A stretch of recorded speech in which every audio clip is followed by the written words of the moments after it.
Parashat Kitavo. Moshe Rabbeinu continue d'enseigner au Béné Israël les différentes mitzvot qui s'appliqueront en Eretz Israël. Chaque année, il fallait amener les prémices des récoltes des 7 fruits d'Israël au temple.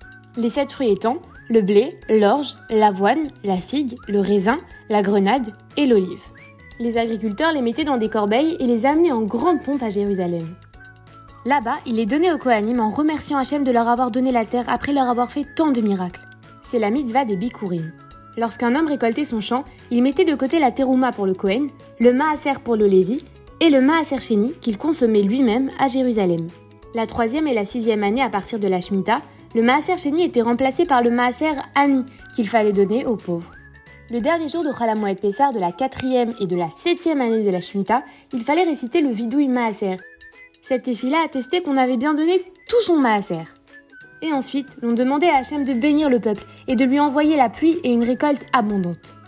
Après leur entrée en Israël, les bénis Israël devront se scinder en 2 groupes et se répartir sur les montagnes Har Gerizim et Har Eval. Les Ekinim, les Léviim et les Kohanim devront se tenir dans la vallée avec le Haron à Kodesh. Ensemble, ils devront énoncer 11 bénédictions en se tournant vers le Har Eval et 11 malédictions en se tournant vers le Har Gerizim. Et pour chacune, le peuple devra dire Amen.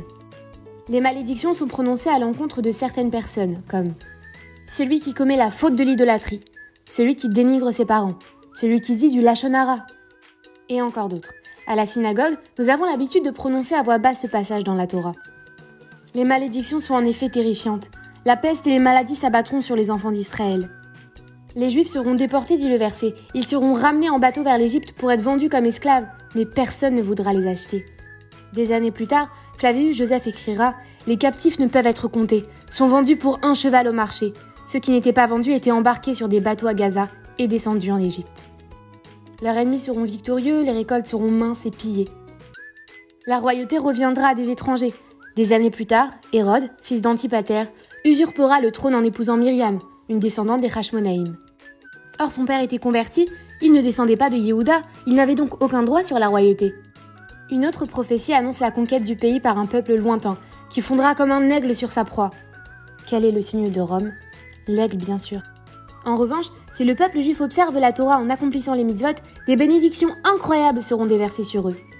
Et même toutes ces malédictions sont le symbole de l'amour que nous porte Hachem, comme un père qui réprimande ses enfants pour qu'ils reviennent sur le bon chemin.